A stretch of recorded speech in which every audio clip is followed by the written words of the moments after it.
दोस्तों, कल्पना कीजिए एक ऐसे शहर की जहां हर सड़क पर सपनों की दौड़ लगी रहती है। दिल्ली की उन तंग गलियों में जहां दिल की धड़कनें ट्रैफिक की आवाजों में खो जाती हैं। लेकिन किस्मत कभी कभी ऐसी करवट लेती है कि दो अलग अलग दुनिया के लोग एक दूसरे के इतने करीब आ जाते हैं कि उनकी सांसें भी एक हो जाती हैं। वो एक ऐसी लड़की थी जो लाखों की दौलत में पली भी थी, लेकिन उसके दिल में एक ऐसा दर्द छिपा था जो हर रात उसे अकेला कर देता था।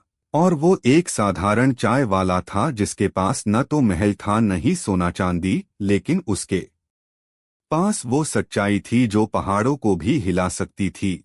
जब इन दोनों की जिंदगी की राहें टकराईं तो शुरुआत में ये सिर्फ एक महीने का सौदा लगता था, लेकिन वो सौदा धीरे धीरे एक ऐसी जंग में बदल गया जो पूरी जिंदगी को बदल देने वाली थी। दोस्तों, अगर आप भी जानना चाहते हैं कि कैसे एक कप चाय ने दो दिलों को जोड़ दिया और सच्चाई ने झूठ के साम्राज्य को हिला दिया, तो इस कहानी को आखिरी शब्द तक जरूर सुनिए। लेकिन उससे पहले इस वीडियो को लाइक जरूर कीजिए, चैनल को सब्सक्राइब कर लीजिए और कमेंट में अपना नाम और अपने शहर का नाम जरूर लिखिए ताकि हम जान सकें कि ये कहानी आपके दिल तक पहुंची या नहीं।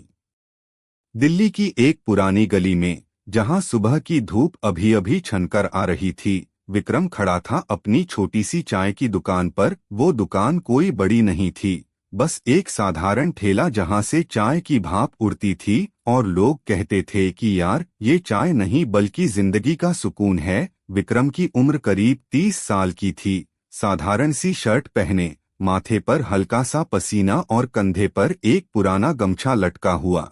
उसकी आंखों में ऐसी शांति थी मानो दुनिया की हर परेशानी उसके सामने छोटी पड़ जाती हो। आसपास भीड़ लगी हुई थी, ऑफिस जाने वाले लोग, स्कूल की लड़कियां, यहाँ तक कि ऑटो वाले भी उसकी चाय की महक से रुक जाते थे। तभी एक चमकदार सफेद कार गली के मोड़ पर आकर रुकी। न ज्यादा महंगी लगने वाली, न ही सड़क पर आम दिखने वाली, लेकिन इतनी आकर्षक कि हर कोई पलटकर देखे। कार का शीशा चढ़ा हुआ था, अंदर बैठी शख्सियत छिपी हुई थी। दरवाजा खुला और जो उतरी उसे देखकर गली की हलचल एक पल के लिए थम गई। लंबे काले बाल लहराते हुए, हल्के रंग की सलवार सूट में, आंखों में ऐसी चमक जैसे सुंदरता नहीं बल्कि कोई गहरा राज उतर आया हो। वो सीधे विक्रम की दुकान पर आई, बिना किसी हिचकिचाहट के, जैसे वो पहले से जानती हो कि यहीं रुकना है। 2 कप चाय और 2 प्लेट बिस्किट, विक्रम ने मुस्कुराते हुए कहा। अभी लाता हूँ बहन। लेकिन वो बोली, बहन मत कहिए। आवाज में हल्की सी सख्ती थी। विक्रम चौंका लेकिन चुप रहा। उसने कुल्हड़ में चाय डाली, प्लेट सजाई और एक छोटा स्टूल आगे कर दिया। बैठिए, चाय के साथ बातें भी अच्छी लगती हैं और दोनों गर्म ही बेहतर होती हैं। वो बैठ गई, एक घूंट लिया और फिर उसकी नजरें विक्रम की आंखों पर टिक गईं। मुझे तुमसे 1 महीने के लिए शादी करनी है। विक्रम की उंगलियां वैसे ही जम गईं।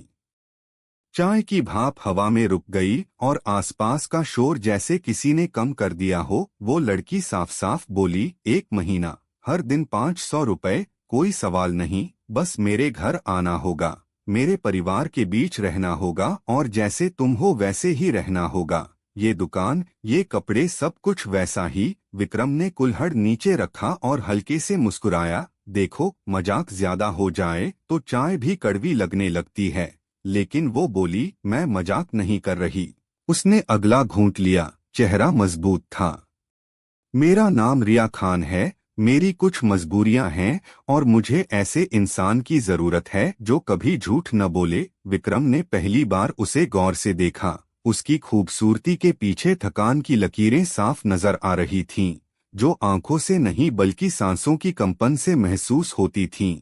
और तेरी शर्तें? विक्रम ने पूछा। रिया बोली, सिर्फ एक, तुम कभी झूठ नहीं बोलोगे, न मेरे बारे में न अपने बारे में। विक्रम हंसा। मेरी भी एक शर्त है, तू भी कभी झूठ नहीं बोलेगी।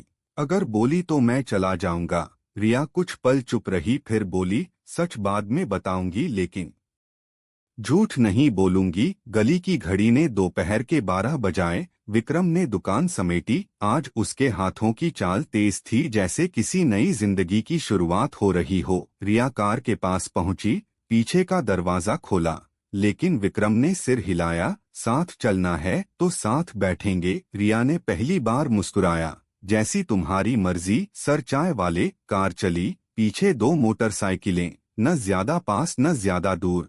विक्रम ने देखा लेकिन कुछ नहीं कहा, क्योंकि कुछ सवाल वक्त खुद पूछ लेता है। दिल्ली का सबसे पुराना बंगला, ऊंची दीवारें, बड़े बड़े पेड़, संगमरमर की सीढ़ियां और वो शांति जो अमीरी की दूरी दिखाती है। गेट खुला, नौकर लाइन में खड़े। यही है मेरा घर, रिया ने धीरे से कहा। विक्रम ने चारों तरफ देखा। ये दुनिया उसकी चाय की दुकान से बहुत दूर थी। यहाँ हवा भी अमीरों की तरह चलती थी। जैसे ही अंदर पहुंचे, ऊपर से कदमों की आवाज आई। एक महिला उतरी, चेहरा ठंडा, नजरें नापतौल वाली। माँ, ये विक्रम हैं, मेरे पति। 1 महीने के लिए पूरे हॉल में सन्नाटा छा गया। रिश्तेदारों की हंसी दब गई। किसी ने फोन नीचे रख दिया, किसी ने कान में फुसफुसाया, 1 महीने का दूल्हा। मिसेज राधा खान ने ठंडे स्वर में कहा, अच्छा तो जूते बाहर उतारो, हमारे घर में धूल नहीं आती। विक्रम ने जूते उतारे। आदत है मैडम, मैं सड़क पर काम करता हूँ, जहाँ रहता हूँ साफ रखता हूँ। तुम करते क्या हो? उनकी आंखों में तिरस्कार था। चाय बेचता हूँ चांदनी चौक पर। हंसी की लहर दौड़ गई। वो चाय वाला दामाद। रिया ने होंठ दबाए। माँ, अब जो है यही है, बाकी बाद में। चांदी की प्लेटें, विदेशी व्यंजन, चाकू कांटे की खनक। मिसेज राधा ने पूछा, तो सर विक्रम, तुम्हारा दिन कैसे गुजरता है? सुबह से शाम तक दुकान और सपनों में भी दुकान। विक्रम बोला। किसी ने व्यंग किया। विक्रम ने मुस्कुराकर कहा, सपने खिलाने के लिए होते हैं मैडम, और जो भूख मिटाते हैं वो उम्मीद देते हैं, जो आपके इन चांदी के बर्तनों से ज्यादा चमकदार होती है। हॉल चुप हो गया। रिया की आंखों में सम्मान की चमक उभरी। विक्रम सबसे पहले किचन में गया। आज सबके लिए चाय मैं बनाऊंगा, हल्की इलायची, दूध थोड़ा गाढ़ा। कुक ने हंसी उड़ाई, लेकिन विक्रम ने कहा, किचन का सम्मान उसके काम से होता है, ओवन से नहीं।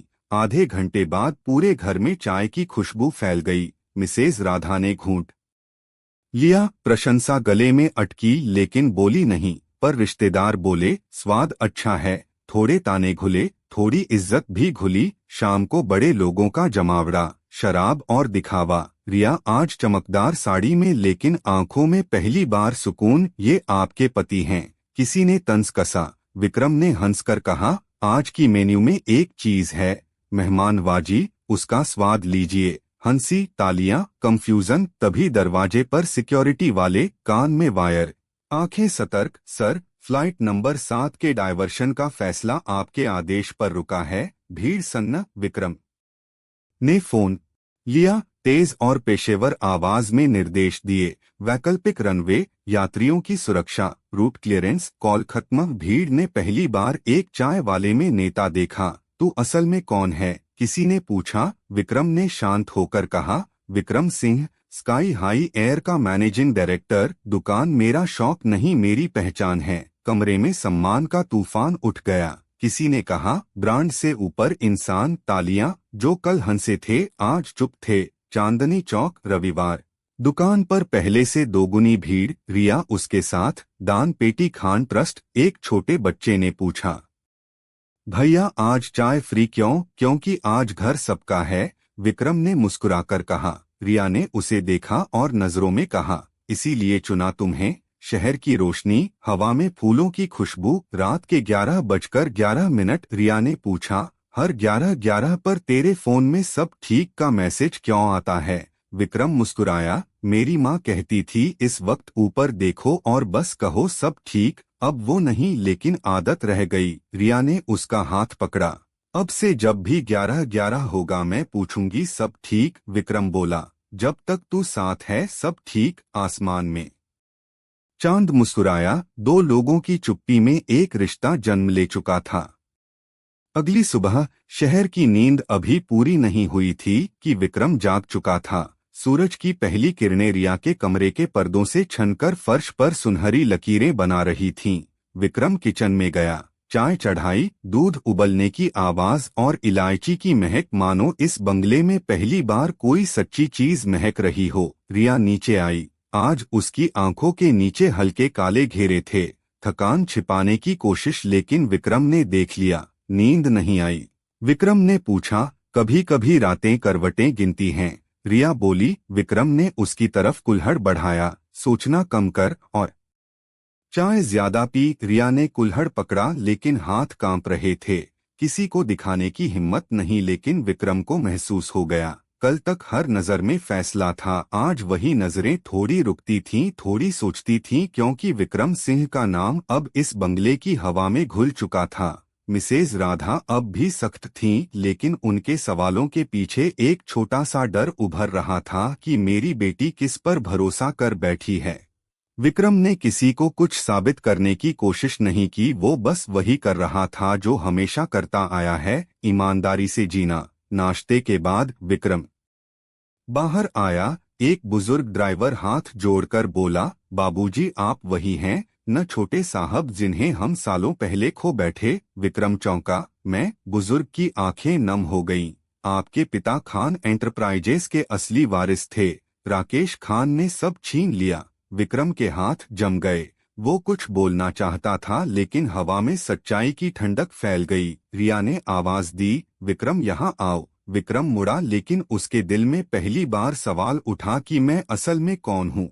उस रात फिर मेहमान आए। इस बार कम ताने ज्यादा मुस्काने, लेकिन उन मुस्कानों की कीमत स्वार थी। किसी ने कहा, विक्रम तुम्हारी कहानी तो प्रेरणा है। किसी ने कहा, बिजनेस में कब वापस आओगे? राकेश खान का नाम आया। सबकी नजरें रिया पर गईं। रिया का चेहरा सख्त, लेकिन अंदर डर छिपा था, क्योंकि सच अभी बाहर नहीं आया था। विक्रम बोला, हर चीज का वक्त होता है। अभी मैं सिर्फ रिया का साथ हूँ और दुकान वाला विक्रम हूँ। सब चुप, लेकिन उस चुप्पी में सम्मान की आवाज थी। रात को विक्रम बाहर आया। बालकनी में फोन निकाला। एक कॉल। सारी फाइलें निकालो, जांच शुरू।